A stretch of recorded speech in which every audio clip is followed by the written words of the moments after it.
और चारधाम यात्रा से जुड़ी हुई एक और बड़ी खबर का रुख करेंगे, जहां कल से चारधाम यात्रा की शुरुआत होने जा रही है। ये बड़ी खबर आपको बता रहे हैं, यात्रा को सफल बनाने के लिए प्रशासन ने पूरी ताकत झोंक दी है। इस बार यात्रा में स्वास्थ्य सुविधाओं पर विशेष फोकस रहने वाला है। चारधाम यात्रा को लेकर स्वास्थ्य महकमा भी अलर्ट नजर आ रहा है। यात्रा मार्गों पर 23 मेडिकल रिलीफ पॉइंट बनाए गए हैं। चारों धामों पर स्वास्थ्य अधिकारियों की ड्यूटी सुनिश्चित की गई है। ये बड़ी खबर आपको बता रहे हैं। पुलिस प्रशासन, एसडीआरएफ और जिला प्रशासन भी मुस्तैद नजर आ रहा है। ये बड़ी खबर आपको बता रहे हैं, चारधाम यात्रा से जुड़ी हुई ये बड़ी खबर है, जहां पर कल यानी 22 अप्रैल से यात्रा की शुरुआत होने जा रही है और इसी के चलते तमाम तैयारियां, तमाम व्यवस्थाएं जो है वो पूरी कर ली गई हैं। यात्रा को सफल बनाने के लिए प्रशासन ने अपनी पूरी ताकत झोंक दी है।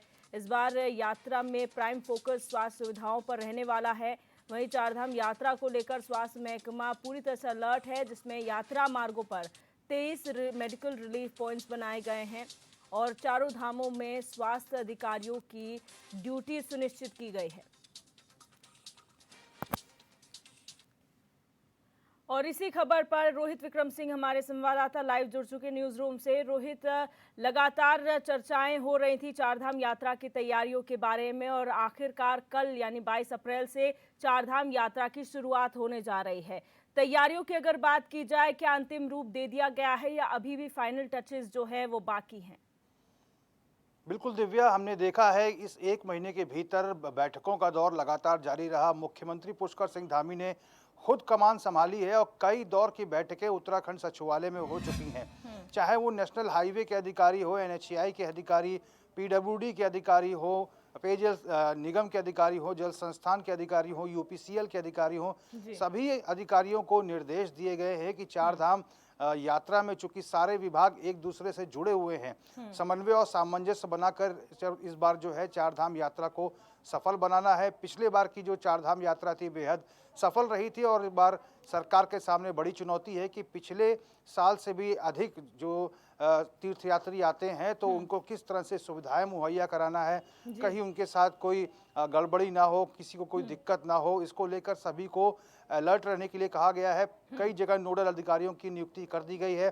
स्वास्थ्य महकमे की अगर बात करें तो चूंकि केदारनाथ धाम और यमुनोत्री धाम ये दुर्गम इसमें चढ़ाई होती है और काफ़ी दिक्कतें आती हैं तीर्थयात्रियों को, तो ऐसे इन दोनों तीर्थ स्थानों पर हर 1 किलोमीटर पर स्वास्थ्य कैंप लगाने की जो व्यवस्था है स्वास्थ्य विभाग की ओर से पूरी हो चुकी है। सभी जगह जनरल फिजिशियन और कार्डियोलॉजिस्ट जो है सीनियर वो तैनात रहेंगे। दवाइयों की पूरी व्यवस्था रहेगी, ऑक्सीजन सिलेंडर्स की पूरी व्यवस्था कर ली गई है। फार्मासिस्ट भी जगह जगह तैनात रहेंगे और पूरा प्रयास यही रहेगा कि किसी को भी दिक्कतें ना हो। मेडिकल वॉलंटियर्स की भी तैनाती चारधाम यात्रा मार्गों पर की गई है और ताकि कोई भी अप्रिय स्थिति आती है तो तुरंत संबंधित व्यक्ति को उपचार मिल सके। इस बार चारधाम यात्रा में दिव्या एयर एम्बुलेंस भी चलाई जाएगी, चूंकि भारत सरकार से राज्य सरकार को फंड उपलब्ध हुआ है, लिहाजा स्वास्थ्य के क्षेत्र में कोई कमी नहीं आएगी। बीते वर्ष की अगर हम बात करें तो बीते वर्ष बहुत सारे तीर्थयात्री उत्तराखंड आए थे। कुछ तीर्थयात्री अस्वस्थ थे जो गंभीर रोग से पीड़ित थे और ऐसे में विश्राम किए बिना वो लगातार चारधाम की यात्रा कर रहे थे, तो कुछ कैजुअलिटीज भी हुई थी और राज्य सरकार की ओर से अपील भी की जा रही थी कि जो तीर्थयात्री मैदानी क्षेत्रों में या फिर दक्षिण भारत के क्षेत्रों से आते हैं वो विश्राम करके और रुक रुक के यात्रा करें ताकि कोई दिक्कत ना हो, क्योंकि पर्वतीय क्षेत्रों में परिस्थितियां बिल्कुल उलट रहती हैं। और इस बार भी ये एडवाइजरी जारी कर दी गई है, सभी को सूचनाएं दी जा रही हैं कि जो प्रवेश द्वार है चारधाम का, चाहे वो हरिद्वार है चाहे वो ऋषिकेश है, यहाँ पर तीर्थयात्री सबसे पहले आते हैं, 2-3 दिन यहाँ समय बिताते हैं। यहाँ पर किसी के साथ धोखाधड़ी ना हो, ओवर रेटिंग ना हो, विक्रम टेम्पो चालक, बस चालक किसी के साथ बदसलूकी ना करें, ज़्यादा पैसे ना लें, इसको लेकर भी टोल फ्री नंबर जो है राज्य सरकार की ओर से जारी कर दिया गया है। यदि कोई यात्री से अधिक पैसा मांगता है, मोटा किराया वसूल करता है तो टोल फ्री नंबर पर शिकायत की जा सकती है। पुलिस प्रशासन को जगह जगह मुस्तैद रहने के निर्देश दिए गए हैं।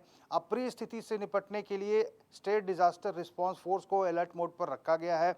इसके साथ भी जो है पुलिस प्रशासन के आला अधिकारियों की कई दौर की बैठकें हो चुकी हैं और इसके साथ ही इस बार पर्यटन विभाग की ओर से ये निश्चय किया गया है कि जो हेलीपैड्स हैं जहां पर तीर्थयात्री हेलीकॉप्टर से चॉपर से चार धाम के दर्शन को जाएंगे, वहां पे पर्यटन विभाग की ओर से नोडल अधिकारी तैनात होंगे।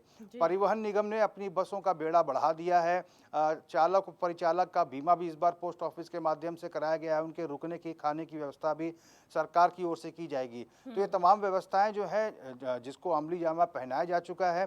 पानी की दिक्कत पर्वतीय क्षेत्रों में कभी हो जाती है, तो ऐसे में पेयजल निगम और जल संस्थान को सख्त निर्देश दिए गए हैं कि जो भी पीने के सोर्सेज पानी के जो चारधाम यात्रा मार्गों पर डेवलप किए गए हैं, उनकी निगरानी जो है संबंधित अधिकारियों को ये निर्देश दिए जाएं कि समय समय पर उसकी निगरानी करें। जो मैदानी क्षेत्रों में वाटर एटीएम्स लगाए गए हैं वो बिल्कुल सही सलामत रहने चाहिए ताकि किसी को कोई दिक्कतें ना हो। ये तमाम जो व्यवस्थाएं जो है चार धाम को सफल बनाने के लिए की जा रही हैं। पावर कट ना हो चार धाम यात्रा मार्गों के दौरान, और बिजली की जो पूरी आपूर्ति रहे, इसको लेकर भी यूपीसीएल को निर्देश दिए गए हैं। पूरी व्यवस्था है कि चार धाम की यात्रा तीर्थयात्रियों के लिए निष्कंटक हो, सफल हो, जीरो कैजुअलिटी हो और एक अच्छा मैसेज देश और प्रदेश में सरकार के प्रति जाए। जी रोहित, दो चीजें और जानना चाहूंगी। जिस तरीके से स्वास्थ्य विभाग पूरी तरह से अलर्ट है, स्वास्थ्य को लेकर भी एसओपी यहां पर जारी की गई है। हम जानना चाहेंगे बढ़ते कोविड मामलों के बीच में क्या एसओपी में सोशल डिस्टेंसिंग और कोविड प्रोटोकॉल का जिक्र इस बार किया गया है? क्या एहतियात बरतने को कहा गया है? और पिछले 2-3 दिनों में जैसे मौसम ने करवट बदली है, खासतौर पर गंगोत्री यमुनोत्री धाम में बर्फबारी देखने को मिली है, उसके लिहाज से क्या एक्स्ट्रा तैयारियां देखने को मिल सकती है? देखिए, बर्फबारी को लेकर जो एसडीआरएफ की टीम है वो मौके पर मौजूद है। जगह जगह बर्फ हटाई जा रही है और आशा यही की जा रही है कि 1-2 दिन बाद जो स्थितियां हैं बिल्कुल सामान्य हो जाएगी और चारधाम यात्रा जो है सुचारू रूप से चलने लगेगी।